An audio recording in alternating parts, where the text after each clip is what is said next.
আল্লাহর ওলি Mujaddiduzzaman Mecca Medina শরীফে গেলেন, হজ পাকে গেলেন, বসিরহাটের বড় মাওলানার সঙ্গে রইলেন। ও ভাইয়েরা আমার দোস্তেরা, আরবের বাদশা তৎকালীন যুগে খবর পেলেন বাংলার জমিন থেকে একজন আলেম এসছে, আল্লাহওয়ালা মানুষ এসছে। আরবের বাদশা বললেন, দেখবো বাংলার আলেম কেমন, বাংলার মানুষ কেমন। এই আরবের জমিনে বাংলার মানুষকে ওয়াজ করতে হবে, আধ ঘন্টা আমি শুনবো কেমন ওয়াজ করে। ওই সময় আমার দাদা হুজুর কেবলা বললে, বাবা বড় মাওলানা তুমি একটু ওয়াজ করো, আরবের বাদশা ওয়াজ শুনতে চাইছে। হুজুর আমি ওয়াজ করব? বলে, হ্যাঁ বাবা আমি অনুমতি দিচ্ছি, করো না বাবা। এই কথার প্রসঙ্গে কথা বলতে হয়। আমার মুজাদ্দিদুজ্জামান বসিরহাটের জমিনে ওয়াজ করতে গেলেন। আল্লাহর ওলি বড় মাওলানা সাহেব ঈশার নামাজের ওয়াক্ত হয়ে গিয়েছে, জলসা হবে, জলসা হচ্ছে, ঈশার ওয়াক্ত হয়ে গেল। দাদা হুজুর বললে, বাবারা কাতার দাও, লাইন করো, ঈশার নামাজ হবে। ও বাবা রুহুল আমিন বড় মাওলানা, আজকে এই এমন করে নামাজের ঈশার জামাতের ইমাম হয়ে যাও। সব লোকেরা এদিক ওদিক করছে, ইতস্ততা করছে। হ্যাঁ, বসিরহাটের আমরা আল্লাহর ওলিকে এনেছি, আমরা তার পেছনে একটু নামাজ পড়ব, ইক্তেদা করব, তা না করে এই বসিরহাটের নিকিরির বেটাকে ইমামতির করার দায়িত্ব দিচ্ছে। লোক সব এদিক ওদিক করছে। দাদা হুজুর বলছে, এই তোমরা সবাই কাতার করো, লাইনে দাঁড়াও, নামাজ হবে, এদিক ওদিক করছো কেন? বলছে, হুজুর একটা কথা বলবো। বলে, বলেন। বলে, আপনি ইমামতি করেন, আপনার পিছনে আমরা নামাজ পড়ব, ওই নিকিরির ছেলে কি ইমামতি করতে দেবেন না? সামনে বললেন। বসিরহাটের হুজুর কি করলেন, আল্লাহ আজ আমার ওস্তাদের সামনে আমার দেশের লোক দুটো মারল, আমাকে নিকিরি ছেলে বলে তারা অপজ্ঞা করলো, অপমান করলো। আমার দাদা হুজুর কেবলা বলছে, ও বাবা বড় মাওলানা দুঃখ নিও না, ব্যথা নিও না, চিন্তা করো না। আজকের যদি এই বসিরহাটের এই সবার মানুষ যদি নামাজ না পড়ে, আমি আবু বকর সিদ্দিক তোমার পিছনে ইক্তেদা করব। বাবা তুমি ইমামতি করো। আমি ফুরফুরার আবু বকর বলে যাচ্ছে, কিয়ামত পর্যন্ত এই বসিরহাটটা আল্লাহ সকলকে যেন নিকির পয়দা করে দেয়। যাও যাও বসিরহাটে চলে যাও, বসিরহাট সব জলকর আর ফিশরি, ফিশরি আর জলকর, সব নিকির হয়ে গেল। দোয়া কাজে লাগে না? দাদা হুজুর কেবলার দোয়া। আরব দেশে ওয়াজ করতে গেলেন, ওয়াজ করতে হবে আরবি ভাষায়। আধ ঘন্টা সময় নিয়ে বসিরহাটের হুজুর আল্লাহর ওলির কথা মতো একটা দুটো ঘন্টা নয়, 4.5 ঘন্টা ধরে ওয়াজ করলেন। একবার জোরে বলা যাবে না সুবহানাল্লাহ? সুবহানাল্লাহতে খুব জোর হচ্ছে, বিরাট জোরে হচ্ছে। আর একটু জোরে হবে সুবহানাল্লাহ, আর একটু আস্তে বলা যাবে সুবহানাল্লাহ। নারায়ে তাকবীর, নারায়ে তাকবীর, নারায়ে তাকবীর। এই কথায় কি বলে জানেন? মদ্দের গুণী কাজ হয়, হাতুড়ির গুণী কাজ হয়, মদ্দের নাম হয়। হাতুড়ির গুণী কাজ হয়, মিস্ত্রির নাম হয়। এখানে শ্রোতা যদি ঠিক চাঙ্গা থাকে, বক্তা চাঙ্গা, আর বক্তা শ্রোতা যদি ঘুমিয়ে পড়ে, শ্রোতাও ঘুমোবে। লাও তোমরা ঘুমো, আমিও ঘুমোই, একসাথে ঘুমোই, কি তাই হবে নাকি? সব ঘুমাচ্ছেন নাকি আপনারা? এ বাবা, ঘুম একদিন হবে, একদিন ঘুমিয়ে যাবে। সে ঘুম আর কেউ ভাঙাবে না, আর জাগতে হবে না। সেই ঘুমের চিন্তা করেন। যাক, আরবের জমিনে হুজুরের সঙ্গী আধ ঘন্টা সময় নিয়ে 4.5 ঘন্টা ওয়াজ করলেন। আরবের বাদশাকে বলা হলো, বলুন আমি যে ওয়াজ করলাম, আমার ওয়াজের মধ্যে কোথায় কি আছে ভুল? আরবের বাদশা বললেন, না আমি কোথাও ভুল দেখতে পাইনি। বসিরহাটের হুজুর বলছে, হ্যাঁ আমি ভুল বলেছি, ইচ্ছাকৃত। তোমরা আরবের মানুষ, তোমাদেরকে যাচাই করার জন্যে আরবের বাদশা বলেছিলেন, কি নেবেন বলুন তাই দেব। চিন্তা করেছিলাম, ভেবেছিলাম যে বাংলার বুকে মনে হয় আলেম নেই, কিন্তু না, বাংলার জমিনে এখনো আল্লাহ আলেম রেখে দিয়েছেন বাঘের মতন। জোরে বলেন সুবহানাল্লাহ। আরবের বাদশার কাছে টাকা চাইতো, টাকা দিত, অর্থ চাইলে অর্থ দিত, সোনা চাইলে সোনা দিত। কিন্তু বসিরহাটের হুজুর বললেন, বাদশাহ জাহাপানা, আমাকে এমন একটা জিনিস দিন, কিয়ামত পর্যন্ত মানুষ যেন জাহান্নামে না যায় সেই জিনিসটা দেখে তারা আখিরাতের রাস্তা পরিষ্কার করে একটা কিতাব দিয়েছিলেন আরবের বাদশা। কিতাবটার ওজন আমি শুনেছি 7.5 মণ। ওই কিতাবটা আরবের জমিন থেকে বুকে করে পানি জাহাজে করে এনে 2 হাত দিয়ে কলম দিয়ে মসলা ফতোয়া লিখেছেন। জোরে বলুন সুবহানাল্লাহ, আরো জোরে বলেন সুবহানাল্লাহ। বুঝলেন আমার ভাইরা, আমরা সেই সিলসিলার মত আদর্শের মানুষ, আমরা সেই সিলসিলার মত আদর্শের মানুষ। আমার দাদা হুজুর কেবলা রহমাতুল্লাহ আলাইহি কত বড় আল্লাহর ওলি ছিলেন। তিনি আল্লাহর হয়েছিলেন, আল্লাহ তানার হয়েছিলেন। আমি এতটুকু বলতে চাচ্ছি। শুধু তাই নয়, ও আমার পেয়ারা ভাই জানেরা, দাদা হুজুর কেবলা রহমাতুল্লাহ আলাইহির একটা বাচ্চা হয়েছে, ছেলে হয়েছে, যার নাম রাখা হয়েছে আমল করে নাজমুস শাহাদাত। নহজুর পীর কেবলার জন্ম হলো সকালবেলা, দুনিয়ার বুকে তশরিফ আনলেন। আল্লাহর বান্দা কাঁদে না, দুধ খায় না, নোড়াচড়া করে না, ছোটান একেবারে অচেতন হয়ে পড়ে আছে। মুজাদ্দেদুজ্জামান দাদা হুজুর পীর কেবলা বাড়িতে আসলেন, মহল্লায় আসলেন, কাপড়টা উঁচু করে দেখলেন, ছেলেদের মুখটা দেখে বাপ মুসকে মুসকে হাসে। ছেলে যদি মোরা হয় বাপের কি হাসি লাগে, কিন্তু বাপ দেখে হাসছে। ফুরফুরা তামাম দিকে খবর হয়ে গেল, দাদা হুজুর কেবলার একটা বাচ্চা হয়েছে, মোরা বাচ্চা, মোরা ছেলে, মোরা বাচ্চা, মোরা ছেলে, সব দিকে খবর হয়। বসিরার মাল্লাব বান্দা মুজাদ্দেদুজ্জামান দাদা হুজুর কেবলা বললেন, এই যে কাপড় চাপা দেয়া রইল, পর্দা চাপা দেওয়া রইল, কেউ আলগা করবে না, যা হবে আসের বাদ, যা হবে আসের বাদ। ও মুসলমান, মুজাদ্দেদুজ্জামান দাদা হুজুর পীর কেবলা রহমাতুল্লাহ আলাইহি তৎকালীন সময় হুজুরের একটা মুরিদ ছিলেন, যার না বাড়ি হলো নদিয়া জেলায়, যার নাম হলো শাহ সুফি তুজাম্মেল হোসেন। ওনাকে ডাকলেন, বাবা তুজাম্মেল, একবার আমার কাছে এসো বাবা, একবার দেখো তো বাবা, ফুরফুরার সমস্ত জায়গায় খবর হয়ে গেল আমার নাকি মোরা ছেলে, মোরা বাচ্চা, তুমি একবার দেখো বাবা কি ভালো করে মোরা না জিন্দা। শাহ সুফি তুজাম্মেল হোসেনের দায়িত্ব দিলেন। আল্লাহর ওলি পীর সাহেবের কথা মতো মুরিদ মসজিদে গেলেন, এমন করে মোরাকে বা মুশাহেদায় বসলেন। বসার পরে আল্লাহর ওলির কাছে যে বলছে, হুজুর আপনি সব জানেন, সব দেখেন, কেন আমার কাছে জ্বালাতন করছেন? কি দেখলেন বাবা? সবাই তো বলে মরে গিয়েছে। হুজুর না না, আপনার বাচ্চা মরে নাই। হুজুর আমার ভাইজান, আপনার বেটাটা জেদ নিয়ে, এটা নিয়ত নিয়ে বসে আছে। কিসের জেদে বাবা, কিসের নিয়ত বাবা?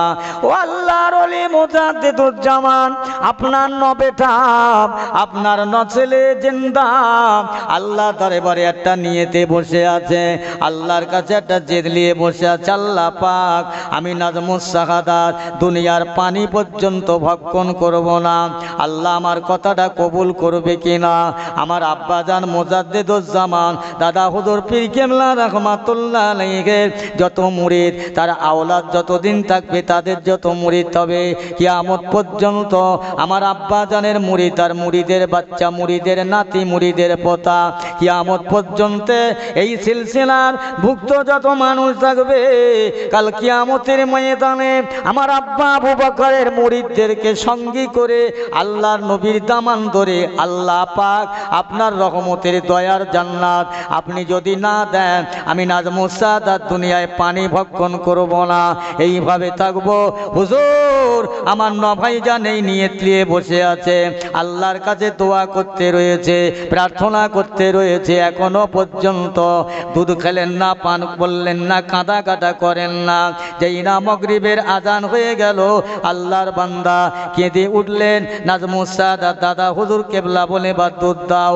ও আমার ভাইরা, কেমন সন্তান আর কেমন বাপ, কেমন বেটার কেমন ছেলে, ওই মুজাদ্দেদুজ্জামান দাদা হুজুর পীর কেবলা রহমাতুল্লাহ আলাইহির নবেটা নাজমুস শাহাদাত এত বড় আল্লাহর ওলি, মাদারজাত ওলি, মায়ের পেটে থেকে ওলি হয়ে আসলেন। ও আমার ভাইরা, পেয়ারা দোস্তেরা, হুজুর পীর কেবলা রহমাতুল্লাহ আলাইহি দরবারে কতগুলো মানুষ আসলেন, হুজুর আপনি আমাদের জলসায় যাবেন, দাওয়াত করছি, আমাদের দাওয়াতটা নেন। হুজুর ওয়াজ বেশি করতে হবে না, দু চারটে কথা বলবেন, দোয়া করবেন, ইতি আমরা খুশি হয়ে যাব। নব হুজুর বললেন, না বাবা আমি জলসায় যাই না, আমার ভাইদেরকে নিয়ে যাও। হুজুর একটু যাবেন, চলুন। বারবার অনুরোধ করার পরে হুজুর বলছে আচ্ছা যাও, ইনশাআল্লাহ আল্লাহ যদি রাজি থাকে যাব। তারপরে জলসার দিনে, দাওয়াতের দিনে হুজুর পালকি চেপেছেন, দুটো পালকিওয়ালা কাঁধে করে নিয়ে যান। ফাঁকা ময়দান, মক্কা মাকামাত, বড্ড রোদের তাপ। আমার নওজুর পীর কেবলা বলছে, পালকিওয়ালারা এই জায়গাটায় পালকি নামাও। হুজুর এখানে বড্ড রোদের তাপ, গাছ নাই, পালা নাই, ছায়া নাই। আল্লাহর ওলি বলে, বেশি কথা বলবেন, আমার ওপর দিয়ে কথা বলো না, আমি যা বলি তা শোনো, পালকিটা নামাও। পালকি নামিয়ে সেই যে গাছ আছে দূরে, এই গাছের ছায়ায় গিয়ে বসে যাও। আল্লাহর ওলি নওজুর পীর কেবলা পালকিতে নেমে যেদিকে মাটি গোরস্থান, হাজার হাজার মাইয়ের শুয়ে রয়েছে, আল্লাহর ওলি ওই দিকে মুখ করে চারজানু হয়ে আল্লাহর দরবারে কান্নাকাটি শুরু করলেন, রোনাজারি দোয়া প্রার্থনা শুরু করলেন। আমার ভাইয়েরা, হুজুর বসে গেলেন, হুজুরের ডাকার সাহস হয় না। মাগরিবের আজান হয়ে গেল, বেরারা আসলেন, হুজুর ওইভাবে বসে রইল। এশার আজান হয়ে গেল, হুজুর বলছে বাবারা এসো, চলে এসো, দেরি করো না, জলসায় যাওয়া হলো নি বাবা, ঘরে যাব। এসো, জলসায় যাওয়া হলো নি বাবা, ঘরে যাই। বেরাদের সাহস হয় না, হুজুর কেন যাবে না, কি বৃত্তান্ত। তবু এসে বলছে, হুজুর জলসায় যাবেন না? চলো বাবা, রাত হয়ে গেছে, আর যাওয়ার সময় নেই, চলো। আল্লাহর ওলি হুজুর পীর কেবলা রাহমাতুল্লাহ পালকে চড়ে ঘরে যান, বাড়ি চলে যান। সকাল হয়ে গেল, বেলা আস্তে আস্তে উঠতে লাগলো। যে জায়গায় জলসা হয়েছিল এই জায়গার কতকগুলো ছেলেরা এসে হাজির হয়। হুজুর গতকাল রাতের বেলা আপনি আমাদের জলসায় গেলেন, দোয়া করলেন, মোনাজাত করলেন, আমাদের জন্য দোয়া আল্লাহর দরবারে চাইলেন। হুজুর একটু নাস্তা খেলেন না, নজরানা নিলেন না। এখন বেয়রা যারা, এরা কি করবে? এরা বুঝতে যাচ্ছে হুজুর তো যায়নি। আর না, হুজুর কেবলা বেয়রাদের ইশারা করে, এই চুপ বাবা, বড্ড কষ্ট হয়ে গেছে, এই জন্যে আমরা তোমার সঙ্গে দেখা করতে পারিনি। কিন্তু হুজুর তো সারাটা দিন ওখানে রাস্তায় বসে, গোরস্থানের কাছে বসে পার করলো, গেল কি করে? ও আমার ভাইজানেরা, ফুরফুরার পাগলেরা, মুজাদ্দেদুজ্জামানের পাগলেরা, আল্লাহর ওলি গেল কিভাবে? ওখানেই তো বসে রইল। আশ্চর্য তো এই জায়গায়, রুহানি হালাতে, রুহানি অবস্থায় ওখানে জলসা করলেন, এখানে দোয়া করলেন, টাকা পয়সা দিয়ে চলে গেলেন। বেয়রাদের বললেন, বাবারা শুনে রেখে দাও, আমি যতদিন বেঁচে থাকবো আমি নাজমুস শাহাদাত, আমার এই জ্বলন্ত ঘটনাটা কারো কাছে প্রচার করবে না। ও মুসলমান ইমানদার, কিছুক্ষণ পরে বেলা হয়ে গেল, অনেক বেলা বেড়ে যায়। কিছু মানুষেরা দলে দলে, কাতারে কাতারে আসতে লেগেছেন। হুজুরকে দেখতে পেয়ে তারা দূর থেকে সালাম দেন, দূর থেকে তারা মসাবা করেন, মহানেকা করেন, হুজুরের কাছে কানতে লেগেছেন। আল্লাহর ওলি জিজ্ঞাসা করছে, বাবা তোমরা কারা, কোথায় থেকে আসছো, কি তোমাদের খবর, কি চাই? ওই সময় তারা বলছে, হুজুর আমরা দুনিয়ার জীবিত মানুষ নন, আমরা দুনিয়ার জিন্দা মানুষ নন, আমরা হচ্ছে আপনি গতকালকের যে জায়গায় বসে দোয়া চেয়েছ, যে জায়গায় বসে আল্লাহর কাছে কেঁদেছেন, আল্লাহ পাকের বান্দা আপনার দোয়ার ওসিলায়, আপনার কান্নার ওসিলায় আমরা যত কবরবাসী ওই কবরে ছিলাম, আমাদের কবরে কঠিন ভয়ঙ্কর আযাব হচ্ছিল, আপনার দোয়ার খাতিরে, আপনার দোয়ার ওসিলায় আল্লাহ পাক আমরা কবরবাসী আমাদের মাফ করে দিয়েছেন। আপনার দোয়ার যে সওয়াব, ওই সওয়াবগুলো আল্লাহ আমাদের কবরে দিয়েছেন। তাই আমরা এসেছি আপনার সঙ্গে দেখা করার জন্য। একবার জোরে হবে না সুবহানাল্লাহ? আর একটু জোরে বলেন সুবহানাল্লাহ। দেখেছেন কোথায় বলে, হাতি মলেও লাখ টাকা, বাঁচলেও লাখ টাকা। হাতি মলিও লাখ, বাঁচলেও লাখ। ও ভাই জানেরা, না হুজুর পীর কেবলা রাহমাতুল্লাহ আলাইহি যখন বয়স কম, বয়স অল্প বয়স, দাদা হুজুর কেবলার কাছে বলছেন, আব্বাজান আমাকে সবক দেন, আমি আমল করব। দাদা হুজুর বলছে, বা একটু পড়াশোনা করো, পড়াশোনা করো, সময় আছে সবক নেওয়ার। হলো না। ওখান থেকে চলে গেলেন কোথায়? কলকাতা মানিকতলায়। মানিকতলায় গিয়ে কবরে যিনি আছে শাহ সুফি ফতে আলী আইসি রহমতুল্লাহ আলাইহি, উনি হলেন আমার দাদা হুজুর কেবলার পীর।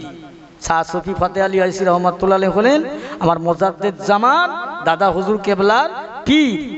না হুজুর কেবলা ওখানে গিয়ে কবরের কাছে বলছে, দাদু আমাকে সবক দেন। আর এদিকে দাদা হুজুর বলছে, আব্বা সবক দেবেন না। শাহ সুফি ফতে আলী আইসি রহমাতুল্লাহ আলাইহি চিন্তা করেন, সবক যদি দেই আমার মুরিদ রাগ করবে, না দেই আমার নাতি রাগ করবে, কি করব? ও নাজমুস সাদাত, তুমি যাও যাও মেদিনীপুরের জমিনে হযরত আসাদ মাদানী রহমাতুল্লাহ আলাইহি তার কাছে যাও, তিনি তোমাকে সবক দেবে, বায়াত করাবেন। যাও, ওখান চলে যাও। একদিকে বাপ সবক দিল না, বাপের পীর দিল না। পূর্ব মেদিনীপুরে গেলেন। কদিন হয়ে যায়? 1 মাস যায়, 2 মাস যায়, 3 মাস যায়, 4-5 মাস, 6 মাস হয়ে যায়। বাবা হুজুরকে খুঁজে পাওয়া যায় না। হুজুর কেবলার আম্মা যান কেঁদে কেঁদে বেড়ায়, হুজুর আমার নবেটা কোথায় গেল, একটু লোকজন পাঠাও, খোঁজাখুঁজি করো। ও বিবি গো, আমি তো লোকজন পাঠাচ্ছি, টাকা পয়সা দিচ্ছি, খুঁজে পাওয়া যাচ্ছে না। কিন্তু আমার দাদা হুজুর কেবলা জানে কোথায় আছে, কোথায় আছে জানে, সেখানে লোক দেয় না। 1 মান করে 3 মাস, 4 মাস, 5 মাস, 6 মাস, কতদিন হয়ে গেল। হুজুর কেবলা আসেন 1 তারিখে। দাদা হুজুর কেবলা শুয়ে আছেন, মুরিদরাও সঙ্গে বসে আছেন। আল্লাহর ওলি বলছে, এই বাবারা তোমরা ফাঁকায় যাও, বেরিয়ে দেখো আমার নাজমুস সাদাত যেন ঘরে ফিরিছে। হুজুর কাছাকাছি, মুরিদরা ফাঁকায় বেরিয়ে দেখলো একজন দাঁড়িয়ে আছে, মাথায় বড় চুল, দাড়ি গোপগুলো বড় বড়। হুজুর নাম নভাই জানা সেনা দেখতে পাই না, কিন্তু হুজুর একটা মানুষকে দেখতে পাই, মাথায় বড় বড় চুল, গোপ দাড়িগুলো বড় বড়, যেন জঙ্গলে মানুষ। এই তোমরা শোনো, ওকেই ডাকো, ওই হচ্ছে আমার নবেটা, ডাকো। নবেটাকে ডাকা হলো। নাজমুস সাদাত আসলেন, আব্বাজানকে সালাম দিলেন, আব্বা আমার জন্য দোয়া করুন। এই আবার তোমার জন্য কিসের দোয়া? হ্যাঁ, আমি তোমাকে বললাম এখানে লেখাপড়া করো, তুমি করলে না, আমার ওভারটেক করে চলে গেলে, আবার তুমি আমাকে দোয়া চাইছো? রেগে গিয়ে, আব্বাজান ডাকবেন না। ও বাবা নাজমুস সাদাত, আমি তোমাকে প্রশ্ন করব, সঠিক জবাব যদি দিতে পারবো, জানবো না তুমি তৈরি হয়ে গেছো। আব্বা বলেন। ও নাজমুস সাদাত, তোমার আসার 5 মিনিট আগে আমি কার সঙ্গে কথা বলছিলাম, একবার কি বলতে পারবে? আল্লাহর ওলি হুজুর পীর কেবলা বলেন, আব্বাজান আমার আসার 5টা মিনিট আগে আপনি কথা বলছিলেন হিন্দুস্তানের ওলি, হিন্দুস্তানের বাদশাহ খাজা বাবা গরিবে নেওয়া আজমির রহমাতুল্লাহ আলাইহির সঙ্গে। দাদা হুজুর কেবলা বলে, বাবা গুড গুড, ঠিক হয়েছে, ভালো সুন্দর হয়েছে, বাবা যাও, আর প্রশ্ন করব না। মুরিদদেরকে বললেই, বাবা তোমরা সরে যাও, এখান থেকে চলে যাও, আমি আমার নবেটাকে যা প্রশ্ন করব সঠিক বললে তোমরা অবিশ্বাস করে ফেলবে, ঈমান হারা হয়ে যাবে। না হুজুর, আমরা অবিশ্বাস করব না, আমরা ঈমান হারা হব না। একটাই প্রশ্ন করার পরে জবাবটা সঠিক পাওয়ার পরে বলছে, না না, তুমি ঠিক মতন আল্লাহর বান্দা তৈরি হয়েছো। একবার জোরে বলেন সুবহানাল্লাহ। তাহলে মা যেমন, বাপ তেমন, বেটাও তেমন। অনেক আলোচনা, অনেক ইতিহাস। দাদা হুজুর পীর কেবলা রহমাতুল্লাহ আলাইহির কোটা ছেলে বাবা? বলেন বলেন। 5টা। বড় হুজুর কেবলা, মিজলা হুজুর কেবলা, সেজে হুজুর কেবলা, হুজুর কেবলা, ছোট হুজুর কেবলা। এই 5টা কলিজার টুকরা, 5টা রত্ন, 5টা নেয়ামত আমার মেজে হুজুর কেবলা বড় আল্লাহর ওলি ছিলেন। হ্যাঁ, তানার কাছে গেলে কলিজাটা ঠান্ডা হয়ে যেত। গিয়ে বসলে কি কথা না বলতেন, সে কথা আর বলার লোক নেই। আর সেই লোক পাই না। মা জিজ্ঞাসা করছে, বসে আছি, জিজ্ঞাসা করছে আমাদের মাওলানা সিরাজুল ইসলাম সাহেব রয়েছে, মেজে হুজুর কেবলা জিজ্ঞেস করছে, বাবা সিরাজ পায়খানা করতে কত পানি লাগে বলতে পারো? হুজুর পানি লাগবে যতক্ষণ পায়খানার দরজা করকর করকর না করবে। হ্যাঁ বাবা ঠিক বলেছো, পায়খানার দরজা করকর যতক্ষণ না করবে পায়খানা ঠিক মতো পানি খরচ হলো না। বাবা এরম ছোট ছোট ছোট ছোট মশলা দিতেন। যাই হোক, আমার সেই দাদা হুজুর পীর কেবলা রহমাতুল্লাহ আলাইহের মত আদর্শের মানুষ, তিনি ছিলেন আল্লাহর, আল্লাহ ছিলেন তার। আমরা হয়ে গেছি শয়তানের, শয়তান হয়ে গেছে আমাদের। ভাই রাগ করবেন না, ইবলিস শয়তান চিরশত্রু আমাদের, প্রকাশ্য চিরশত্রু। ও চাইছে আমাদেরকে সব সময় জাহান্নামে নিয়ে যাবার চেষ্টা করছে। এখন ভাই কি হয়েছেন জানেন? ইবলিস শয়তান এক পাহাড়ের চূড়ায় বসে বসে কাঁদছে, খুব কাঁদছে। আর শয়তানের যারা শিষ্য সাথী সঙ্গী যারা, তারা গিয়ে বলছে হুজুর আপনি এত কাঁদছেন কেন? বলছে কাঁদছি কেন জানো? বলছে না তো। বলে কাঁদছি কেন জানো? আল্লাহ পাক বলেছে আমি ইবলিস তার বান্দাকে 70 বার ধোঁকা দেব, আল্লাহ 72 বার মাফ করে দেবে। জোরে বলেন সুবহানাল্লাহ। সেই জন্যে আমি ইবলিস একাই জাহান্নামে যাব। আমি কাঁদছি যে তাহলে আমার সঙ্গে কেউ জাহান্নামে যাবে না, আমি একা। ইবলিস কাঁদতে কাঁদতে বলছে না, এই কাঁদার কোনো দরকার নাই। এই শোনো, তোমরা যাও, যে যার জায়গায় যাও, যে যার কাজে যাও। আমি দেখি এই দেশে, এই জগতে এমন একজন নেতা, এমন একজন বাদশা, এমন একজন নেত্রী আছে যাকে ধরতে পারলে, যার নেতৃত্বে, যার কথায় লক্ষ মানুষ, কোটি মানুষ, অসংখ্য মানুষ যার কথায় ওঠে বসে, যার কথা মানে, ওরে যদি ধরতে পারি তাহলে আর আমার অত কষ্ট করার লাগবে না। আমি অনায়াসে সবাইকে জাহান্নামে নিয়ে যেতে পারবো। ওই নেতারই ধরতে হবে, নেতাকে ধরা হবে। ভাই ভারতবর্ষের প্রধানমন্ত্রী হলো কে? নরেন্দ্র মোদী। ও একদম একদম পুরো ভারতবর্ষের দাদা। ও ইচ্ছা করলে যা ইচ্ছা তাই করতে পারে। কি বললেন? 3 তালাক বন্ধ, টাকা বদল হলো, এনআরসি হবে, নানা রকম কথা বলছে। আবার লোকমুখে শুনতে পাচ্ছি পশ্চিমবাংলায় ক্ষমতা আসলে বজরঙ্গ দল এখানে মুসলমানদের স্থান দেবে না, থাকতে দেবে না। তো সোজা নয়, অত সোজা না। আল্লাহ বলছে ওয়ালা তাহিনু ওয়ালা তাহজানু ওয়া আনতুমুল আ'লাউনা। বান্দা তোরা কমপ্লিট মোমেন হয়ে যা। আমি আল্লাহ তোর বন্ধু, তামাম দুনিয়া তোর দুশ্মন, আমি আল্লাহ তোর বন্ধু। তোর একটা পশমের ক্ষতি করতে পারবে না। জোরে বলেন সুবহানাল্লাহ। পেরেছিলেন খাজা মাইনুদ্দিন চিশতি আজমি রহমাতুল্লাহ আলাইহি? এমন করে পিতৃরাজার সঙ্গে কত লড়াই, কত যুদ্ধ হলো, কত কি হলো। তারপরেও খাজা গরিব নওয়াজ মীর রহমাতুল্লাহ আলাইহির মাজারে আজ হাজার হাজার মানুষ যায়। ও বাবা, কেউ গিয়ে দোয়া চাইছে, আবার কেউ গিয়ে ইমানটা শেষ করে দিয়ে ফিরছে, সেজদা করছে, চুমা খাচ্ছে। কথা বুঝলেন? আর কেউ গিয়ে হুজুরের কাছে দোয়া চেয়ে নিয়ে ব্যাটারি ভালো করে চার্জ দিলে ফিরছে। আর এখান থেকে যারা যায়, কিছু ব্যাটারিতে চার্জ থাকে, কিছু ইমান থাকে, কিন্তু ওখানে গিয়ে একদম ইমান শেষ করে আসে। আমি মাজারের বিরোধিতা করছি না, আল্লাহর ওলিদের মাজারে যাবেন, দোয়া করবেন, কোথাও দোয়া করবেন। খবরদার, এই কলিযুগের হাওয়া বলে একটা কবিতা তৈরি হয়েছিল বর্তমান যুগে। আর সেই কবিতার কথা আর এই বর্তমান যুগের মানুষের হাল দেখে মনে হচ্ছে একই। কি লিখেছিলেন জানেন? বেহায়া বেপরদা নারী, পরদা পতা মানে না, হাটে ঘাটে মাঠে চলে, লজ্জা শরম করে না। শুনবো না আর ফতোয়া ফারাজ, মানবো না কোমলপে, পীরের নামে করবো হাজুর, যা করে মা বোন বেবে। বাপ দাদাদের 14 পুরুষ সব গিয়েছে দরগাতে, নতুন কথা শুনছি এখন সেরেক নাকি ফতোয়াতে। ভিন মরদের পিছে সাথে যাব মরা দরগাতে, তেল পানি আর মোরগ খাসি আদায় দেব মান্যতে। এদিকে বাড়ি ফিরে সংসার মাঝে বাদায় হট্টগোল, কর্কশ ভাসি বিবির কোথায় শাশুড়ি লাগায় গন্ডগোল। কে যে বিবি স্বামীর বলে, শাশুড়ির কোথায় গাজলে, ভিন্ন করে না দাও যদি বাপের বাড়ি যাই চলে। বিবির কথা শুনে স্বামী মাকে বলে বেরিয়ে যা, তুই থাকিলে সংসার মাঝে সুখ শান্তি আর হবে না। সেনালি বেশে বাইরে এসে বেড়ায় হেসে খেলে, গেল গেল রে ধরম ওরে বেশরম দেখ না নয়ন মিলে স্বামী দিয়েছে ভালোটি বেশে কহিল রঙ্গ রসে ঝামটা মেরে অমনি বিবি ঘোমটা টেনে বসে। দেখুন ও মুসলমান ইমানদার ভাইয়ের আমার দোস্তেরা, রাত অনেক হয়ে যাবে, আমি আপনাদের কাছে বেশি কথা বলবো না।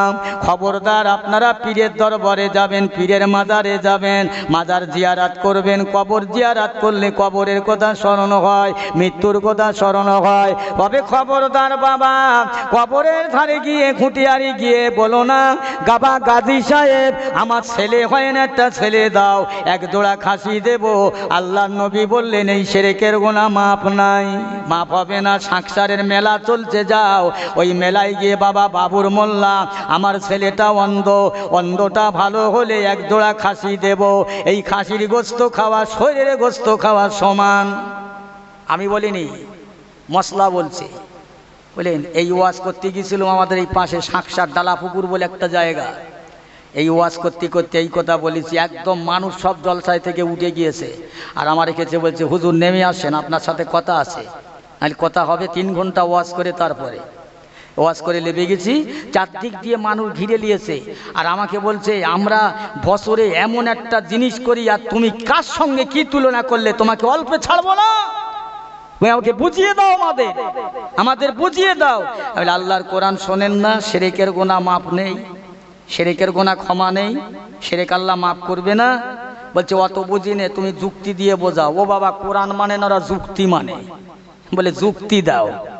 আমি যুক্তি দিলাম সেখানে। আমার বাপ মার দোয়া, আমার বাপ মার নেক দোয়া, অনেক জায়গায় অনেক লাঠি গুঁতো তিল অনেক কিছু হয়ে গেছে বাবু। তা আমি তখন তাদের বলছি যে আপনারা সবাই বসেন, যুক্তি যখন নেবেন তা একটু বসেন। আমি যুক্তি যদি না দিতে পারি কি করবেন? আপনারলে বিচার হবে। কিসের বিচার? না আপনি যেই কথা বললেন, হ্যাঁ ওই মেলার ওই মাজারের গোস্ত খাওয়া শরীরের গোস্ত খাওয়া আপনি সমান করলেন। হ্যাঁ মশলাই বলছে, আমি বলিনি, কোরআন বলেছে, মুফতি মুহাদ্দিসরা বলছে। বলে তোমার বিচার হবে। আমি বিচার আমার একলা হবে? কোরআন আমার একলা, ইসলাম আমার একলা, নবী আমার একলা, আল্লাহ আমার একলা, আমাকে নিয়ে বিচার হবে? এলাকায় যত আলেম আছে সবাইকে নিয়ে বিচার হবে। যদি অন্যায় বলি সবার আর জুতো আমার গলায় ঝুলিয়ে দেবে। তাকে বলেন না না না, আপনি আমাদের বুঝিয়ে দেন, বুঝিয়ে দেন। তা বলি শোনেন, আমি ওদের বোঝাচ্ছি। বলি ধরে আপনাদের এখানে ডিলিয়ার আছে ভাই? তা বলছে হ্যাঁ। তাহলে ডিলিয়ার কি করে বলেন তো? তাহলে কন্ট্রোলের মাল দেয়। মাশাআল্লাহ, ভালো বুঝলেন। তাহলে ধরুন আপনাদের ডিলিয়ার সাহেব 5 বিঘে জমি পাট চাষ করেছে, 5 বিঘে জমি পাট চাষ করেছে। পাটগুলো কেটেছে, পাটগুলো পানিতে পচিয়েছে, পচিয়ে ধুয়ে শুকনো করে এখন একটা কামরায় বোঝা করে রেখে দিয়েছে যে পাটের বাজার বাড়লে বিক্রি করব।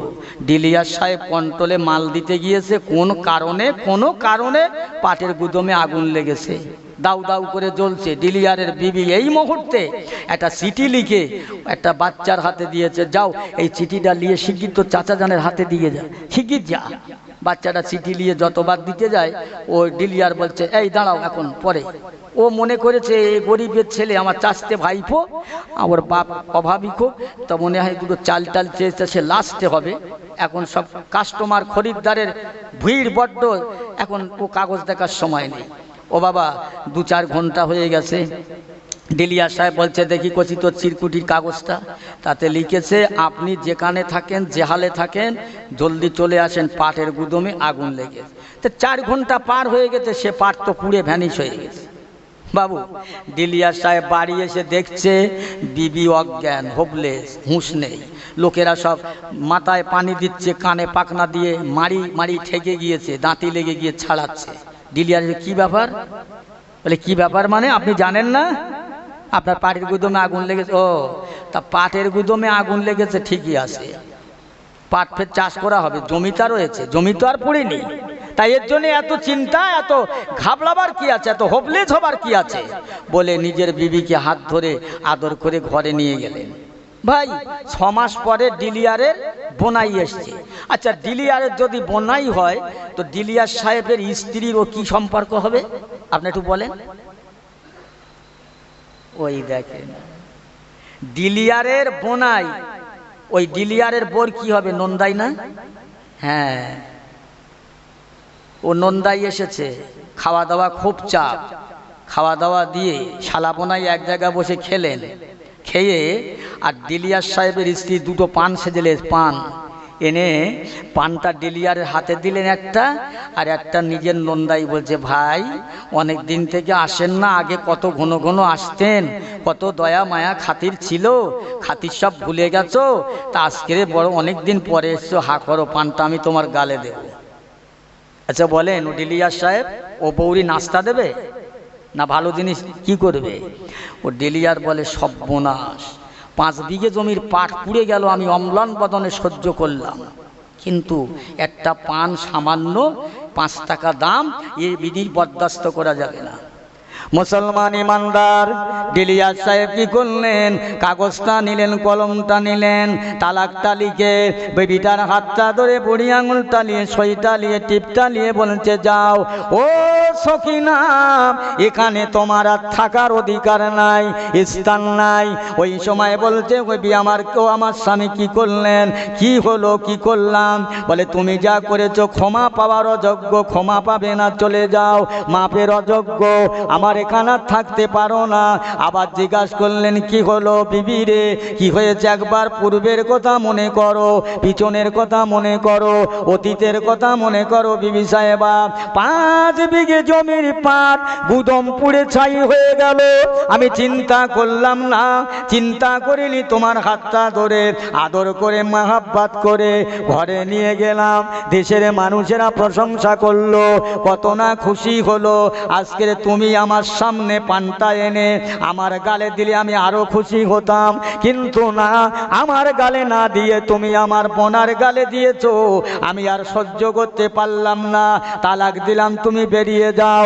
ও ডালা পুকুরের মানুষেরা, তোমরা যুক্তি যাচ্ছ বলো তো, এই দুনিয়ার খাওয়াবার মালিক কে বলে আল্লাহ, রিজিকের মালিক কে বলে আল্লাহ, হায়াতের মালিক কে বলে আল্লাহ। তাহলে সব মালিক যদি আল্লাহ হয়, তুমি আল্লাহর খাবে, আল্লাহর রাজ্যে বাস করবে, আর বাবুর মোল্লার দরবারে গিয়ে মানসিক করবে, ও বাবুর মোল্লাকে ও ঘুঁটিয়ারি গাজী সাহেবের দরগায় মানসিক করবে। ওরে বাবারে, ওরে বাবারে, ওই বিবি যেমন স্বামী যেমন তার বিবিকে তালাক দিতে বাধ্য হলো, আমার আল্লাহ তাআলা তোমার ঘাড় ধরে সোজা জাহান্নামে দেবে। এই লোকের বাড়ি কোথায় রা? বলছে ঘটক বেড়ে, বলছে যা এই রাত্রি বাইক করে বাড়ি পৌঁছে দিয়ে যা হবার হয়ে গে, যা লে যা। কথা বুঝলেন? ও আমার ভাইয়েরা, দোস্তেরা, খবরদার, মাজারে যাবেন, জিয়ারাত করবেন, আল্লাহর দরবারে বলবেন, আল্লাহ ওলি গো, আপনার দরবারে আসলাম, আপনি আমার হয়ে একটু আল্লাহর কাছে সুপারিশ করেন, দোয়া চান, এই কথাটা বলবেন। নাকি বাবা গাজী সাহেব আমার ছেলে হয় না, ছেলে দাও। কেন গাজী সাহেবের কাছে ছেলের কারখানা? বাবুর মোল্লার দরকার ছেলের কারখানা, তো গেলেই ছেলে দেবে? খবরদার মুসলমান বাপজিরা, আল্লাহর হয়ে যাবে, আল্লাহ তোমার হয়ে যাবে। ও মুসলমান ইমানদার, আল্লাহ যদি হয়ে যাও, আল্লাহ তোমার হয়ে যাবে। একটুই প্রসঙ্গার একটা কথা মনে পড়ে যায়, হযরত বাইজিদ বস্তামি রাহমাতুল্লাহ আলাইহি, আল্লাহর ওলি, মস্ত বড় আল্লাহর ওলি। 1 তারিখে ফজরের নামাজের সময় চলে যাচ্ছে, ইবলিস শয়তান এসে পা ধরে টানছে, হুজুর ওঠেন, ওঠেন, নামাজটা পড়ে এলেন। আল্লাহর ওলি বলছে, এই তো এই কাজ নয়, তোর কাজ হলো তোর নামাজিকে বেনামাজি করা। হুজুর নামাজটা পড়ে নেন, পরে বলবো। হুজুর নামাজটা পড়লেন, জিজ্ঞাসা করলেন, কেন আমাকে ডাকলে বল? হুজুর আপনাকে আমি এক সময় খাতির করে গায়েটায় হাত বুলিয়ে গা টিপিয়ে দিলাম, আর আমের ঘুম ঘুমিয়েছিলেন, আসরের নামাজ আর জোহরের নামাজ পড়ে শুয়ে পড়লেন, আসরের নামাজ তার হলো না, উঠে দেখছেন মাগরিবি। আল্লাহর ওলি, আল্লাহর দরবারে আপনি এত কান্না কেঁদেছেন, 1 ওয়াক্ত নামাজ কাজা হলে 80 হোক বা জাহান্নাম, 80 হোক বা 1 হোক বা হবে 2 কোটি 88,000 বছর। হুজুর আপনি জাহান্নামের ভয়ে আল্লাহর কাছে এত কান্না কেঁদেছিলেন, এত রোনাজারি করেছিলেন, আল্লাহ তাআলা আপনার কান্না কবুল করে, আপনার কান্না পছন্দ করে 1 ওয়াক্ত নামাজ কাজা হবার জন্য আল্লাহ তাআলা আপনার আমল নামায় 1টা নয় 2টা নয় 40 ওয়াক্ত নামাজের সওয়াব আল্লাহ পাক আপনার আমল নামায় দান করলেন। হুজুর আজকে যদি আপনার ঘুম পড়ায় নামাজ না পড়ার সুযোগ করে দেই, আবার যদি কাঁদেন, আবার কান্নার পরে যদি আল্লাহ খুশি হয়ে 80 ওয়াক্ত নামাজের সওয়াব দেয়, আমি ইবলিশ, আমার আপনার ঘুম পড়ে গেল লাভ কি? কথা বুঝতে পারছেন? তাহলে ইবলিশ কত চালাক, যে এক ওয়াক্ত নামাজ পড়ে গেছি, আল্লাহর কাছে কেঁদেছে, 40 ওয়াক্ত নামাজের সওয়াব দান করেছে। আবার যদি ঘুম পড়াই, আবার যদি ফের কাঁদো, আবার যদি 80 ওয়াক্ত নামাজের সওয়াব দেয়, তাহলে আমার বেকার ঘুম পড়িয়ে লাভ কি? হচ্ছে ওঠে নামাজ পড়ে নেন। আর তোমার আমার কি করবে? আজান হয়ে গেছে, ওখানে মুয়াজ্জিন হাঁকছে, আর 20 মিনিট পরে জামাত, উঠছি যাচ্ছি, ওই যে ঘুমুলো একে ঘুমি বেলা উঠে গেল। ইবলিশ হাতে তালি দিতে চলে যাচ্ছেন, যা একজনকে পেয়েছি আমার সঙ্গী। আমার ভাইয়েরা, আমার বাপজিরা, আপনাদের কাছে আমি বেশি কথা বলবো না। ও মুসলমান ইমানদারেরা, ভাইয়েরা, নিজে আল্লাহওয়ালা হন, বাচ্চাদেরকে আল্লাহওয়ালা বানাবার রাস্তায় তুলে দেন। গার্জিয়ান যারা আছেন, মেয়েদেরকে পর্দার মধ্যে রাখেন, মেয়েদেরকে পর্দাহীন করবেন না। নামাজ যেমন ফরজ, পর্দা তেমন ফরজ। নামাজ যেমন ফরজ, পর্দা তেমন ফরজ। খবরদার ও আমার মা বোনেরা, বেপর্দায় ঘুরবে না, বেপর্দায় ঘুরবে না। একজন এসে আমার কাছে বলছে, হুজুর মেয়েরা কোরআন শরীফ জোরে পড়তে পারবে? আমি বলি, একটা মেয়ে আর একটা মেয়ের রাস্তার মাজায় বুক বাসারি কাপড় বেঁধে এ খ্যাংরালে ঝেঁটালে উঁচু করে দাঁড়িয়ে চলে আয় আয় দেখে নেবো। ওই বলছে তোর দেখবো, বলছে তোর দেখবো আয়। তো এটা যদি পারে তা কোরআন শরীফ জোরে পড়তে অপরাধটা কি? কথা বোঝেন না? একটা মেয়ে ছেলে ঘরে থেকে কথা বললে উঠোনের মানুষ যদি শুনতে পায় মশলা এসেছে, ওই মেয়েটার জিভটা টেনে টেনে কাল কিয়ামতে আল্লাহ 300 মাইল লম্বা করে দেবে, 250 মাইল চওড়া করে দেবে। জাহান্নামীরা ও জিভের উপর দিয়ে চলাফেরা করবে। হাফেজ, কারি, মাওলানা, মুফতি, মুহাদ্দিসদেরকে নিয়ে যদি দোয়া করেন, কিয়ামত পর্যন্ত ওর জন্য দোয়া কবুল হবে না। মেয়ে ছেলেদের কথা বললাম, মেয়েরা সাবধান হয়ে যাবেন। দরুদ শরীফ আল্লাহুম্মা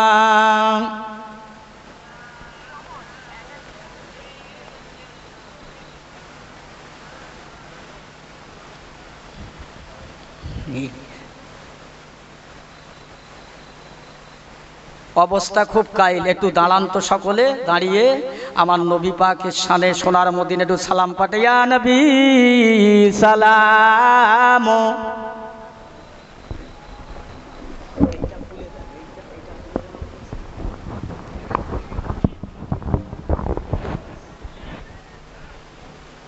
আগে আসেন, আপনার একটু আগে আসেন। এ বাবা, যারা শুয়ে আছে উঠে দেন, তুলে দেন, তুলে দেন, হাফ টাইম হয়ে গেছে, তুলে দেন। তালাল বদর আলাইনা মিন সানে ইয়াতিল বাদায়েব ওয়াজাবা শুকরু আলাইনা মাদা লিল্লাহ হিদায়ে ইয়া নবী সালাম, ইয়া রাসূল সালামুন আলাইকা ইয়া হাবিব।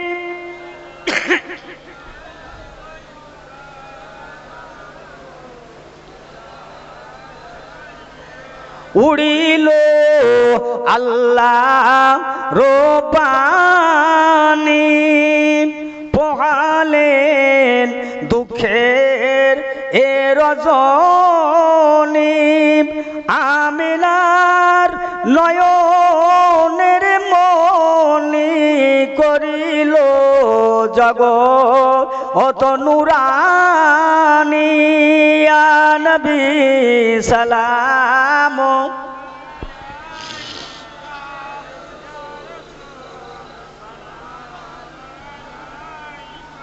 ইয়া হাবিব সালামুন আলাইকা সালাম। দেখিলে ধ্যানে এরো সবি, তুমি যে নূরের রবি, তুমি নাম এলে এ দুনিয়ায় আধারে ডুবি সবি ইয়া নবী সালাম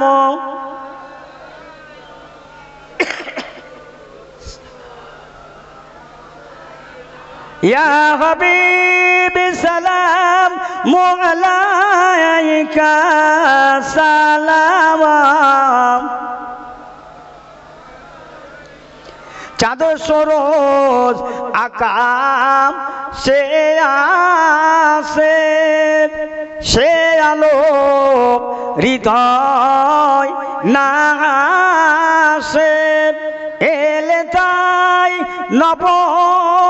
নবরবিউল মানবের মনের আকাশে ইয়া নবী সালাম ইয়া রাসূল সালাম মোনা আলাইকা ইয়া হাবিব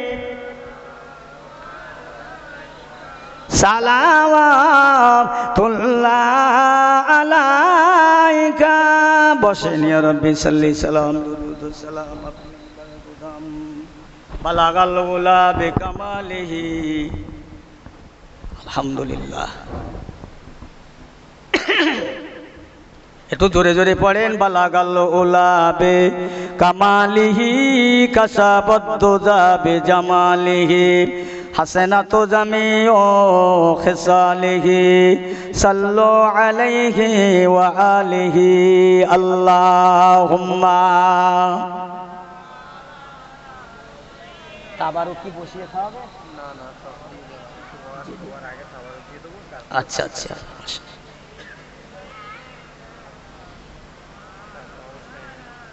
আলহামদুলিল্লাহ মাশাআল্লাহ ভাই দোয়া করবার আগে 5টা মিনিট একটা কথা আপনাদের কাছে বলবো হ্যাঁ বলে যাব এতক্ষণ তো আপনারা বসছিলেন 5 মিনিট বসে থাকতে পারবেন না 5টা মিনিট আপনাদের কাছে যে কথাটা বলবো সেটা আমার স্বার্থের জন্য নয় আপনাদের স্বার্থে আছে যেখানে যাই কমিটির ছেলেরা মুরব্বীরা বলে হুজুর একটু ওয়াজ বাপ মার সম্পর্কে বলেন কেন না বাপ মারে আর ছেলেপুলেরা ঠিক মতো দেখে না স্বামীরা মানে নারীরাও স্বামীকে ঠিক মতো আর সম্মান করছে না এই বিষয়ে কত ওয়াজ করব আলেমরা তো করে করে সব বুড়ো হয়ে গেল আর শ্রোতারা শুনে শুনে ওরাও বুড়ো হয়ে গেল দুটো কথা বলি বাপ মা পৃথিবীর জগতে সবথেকে বড় নিয়ামত বাপ মা হলো খোদার পরের স্থান হলো বাপ আর মা আমার নবী বলেছেন পৃথিবীতে যদি আপন থাকতে হয় তো মা আর বাপ এই বাপের দোয়ায় মায়ের দোয়ায় এই মাইকের ফোনে কথা বলতে পাচ্ছি এটা আমার কিচ্ছু না আমার কেদ্দানি না আমার বাপ মার দোয়া আমার পীরের দোয়া আমার উস্তাদের দোয়া আলেম ওলামাদের দোয়া আপনাদের দোয়া বাকি মর্জি মোবারক আল্লাহর জোরে বলেন সুবহানাল্লাহ ভাই দুনিয়ায় একেবারে জনমন্দ জনম মানে মায়ের পেটে থেকে একটা কথা বলে যাই আমার আব্বা একদিন আমাকে ডেকে বলছে কোচি আমার ইন্তেকালের পরে তোমার কি হবে একটু চিন্তা করেছো আমার তো চিন্তা হয় তুমি আমার সন্তান আব্বা আমি কি চিন্তা করব আল্লাহ যখন পাঠিয়েছেন আল্লাহই একটা নিশ্চয়ই ব্যবস্থা করে দেবে বলে বাবা আল্লাহ তো ব্যবস্থা করে দিবেই তো কিন্তু তোমার তো একটা বিবেক আছে বুদ্ধি আছে আব্বা আমার বিবেক থাকলে বুদ্ধি থাকলে আমি কি করব বলো আমি একা চলতে পারি না রাস্তায় চলতে পারি না কোথাও যেতে পারি না একটা মানুষ না হলে আমি কি করব আপনি কি করতে বলেন আমাকে আব্বা আমি কি করব বলো বলে বাবা সেই তো কি করতে বলি তা তুমি কি করবে বাবা আমার ইন্তেকালের পরে আব্বা আমি একটা নিয়ত করেছি আজকের এই জলসা শুনছি ওয়াজ নসিহত সভা সমিতি আমি একটা নিয়ত করেছি যে এই ওয়াজ আমি করব আমার আব্বা বলে কি বাবা তুমি যত বড় মুখ নয় তত বড় কথা হ্যাঁ তুমি পড়োনি পড়াশোনা নেই তুমি আলেম নয় তুমি মাদ্রাসায় পড়োনি আর তোমার ওয়াজ লোকেরা শুনবে আব্বা আমি শুনেছি আলেমদের মুখে বাপ মার দোয়াতে বড় বড় আল্লাহর ওলি হয়েছে বাইজিদ বোস্তামি মায়ের দোয়ায় ওলি হয়েছে ইমাম বুখারী রহমাতুল্লাহ মা বাপের দোয়া ওলি হয়েছে আরও ভরি ভরি সুতরাং তোমরা যদি দোয়া করো তোমাদের দোয়া যদি আল্লাহ কবুল করে নিশ্চয়ই ইনশাআল্লাহ আমার আল্লাহ আমাকে ওয়াজ করিয়ে নেবে আমার সেই সময় অনেকক্ষণ চিন্তা করে বলেছিল হায় তুমি এই নিয়ত করেছো হ্যাঁ আব্বা বাবা আমি বড্ড খুশি হলাম, আমার চিন্তা ছিল যে আমার ইন্তেকালের পরে তোমার রুজির জন্য তুমি ঢোল বাঁশি বাজাও কি, এই একটা ভয় ছিল আমার আমার চিন্তা ছিল। বাবা প্রত্যেক ফজরের নামাজ বা নামাজ পড়ে আল্লাহর কাছে কাঁদতেন, আল্লাহ দুনিয়ার বুকে আমার সন্তানকে আমার কাছে দিলেন অন্ধ করে অসহায় করে, আল্লাহ আমি বাপ চিরকাল থাকবো না, আমার বাচ্চার কি হবে, আল্লাহ আমি তোমার কাছে জিম্মা দিলাম, তুমি দেখবেন। কাঁদতেন। আমি বললাম আব্বা জান দোয়া যদি করেন, তোমাদের দোয়া যদি আল্লাহ কবুল করেন, আল্লাহ নিশ্চয়ই আমার ওয়াজ করিয়ে নেবেন। আমার আব্বা বলে কসিম আজ যে তুমি নিয়ত করেছো দোয়া চাই, জমি নিয়ত দোয়া করি তোমার নিয়ত আল্লাহ কবুল করুক। ও বাবা শোনো, তোমার ওয়াজ শুনে মানুষ মনোমুগ্ধকর হবে, খুশি হবে, কিন্তু একটা সমস্যা দেখা দেবে। বাস্তব কথা বলছি। আমার বা কি সমস্যা? বাবা ওয়াজ করবার পরে তোমার সঙ্গে লোক যাবে, গাড়ি যাবে, দেখা যাবে এমন পয়সা দেবে তাতে চলবে না। বেশি কথা বলবো না, একটা জায়গায় ওয়াজ করতে গিয়েছি, বাড়ি থেকে 2 ঘন্টা গাড়ি চালিয়ে 2 ঘন্টা পয়সা দিচ্ছে 100 টাকা। 100 টাকা। আমি লোকটার কাজ, আমার আব্বা বলছে বাবা সেই পয়সায় তোমার গাড়িও চলবে না, তোমার পেটও চলবে না, তো এক কাজ করবে, তুমি যদি ওখানে দাবি করো না, চাও না, তাহলে তোমার উত্তর দেবে কি জানো? বলবে তুমি শুনে ওয়াজ করো, লেখাপড়া জানো না, আবার তুমি দাবি করো, তোমার মনটা ছোট হয়ে যাবে।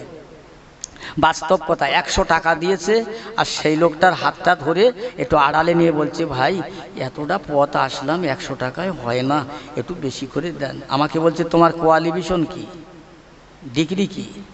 চোখের পানি আর বাধা দিতে পারিনি, সেদিন কেঁদেছিলাম। আল্লাহ আমার আব্বা জান যে কথা বলল আজ তাই সঙ্গে সঙ্গে প্রমাণ হয়ে গেল। ও মুসলমান ইমানদার, আব্বা জান বলে বাবা তুমি বেইজ্জতি হবে না, অপমান হবে না, বাড়িওয়ালা ঘরেলা যা দেবে তাতে যদি তোমার সম্বরণ না হয়, সংকুলন না হয়, তোমার সামনে যারা শ্রোতা হিসাবে যারা তোমার ওয়াজ শুনতে থাকবে শুনবে, পরিশেষে লাস্টে বাবা তুমি তোমার অভাবের কথা, কষ্টের কথা, দুঃখের কথা, অনাটনের কথাটা ওদের কাছে বলবে, আল্লাহর হস্তে ওরা খুশি হয়ে তোমাকে যা দেবে 10 টাকা 20 টাকা 50 টাকা, ও বাবা আমি তোমার আব্বা হিসাবে বলে যাচ্ছি, যারা দেবে তাদের মা বাপ কবর বাড়ি শান্তি পাবে, সাদগায়ে জারিয়া পাবে, জীবিত মানুষদের জন্য আল্লাহ রুজি রোজগারে বরকত দেবে। একবার জোরে বলুন সুবহানাল্লাহ।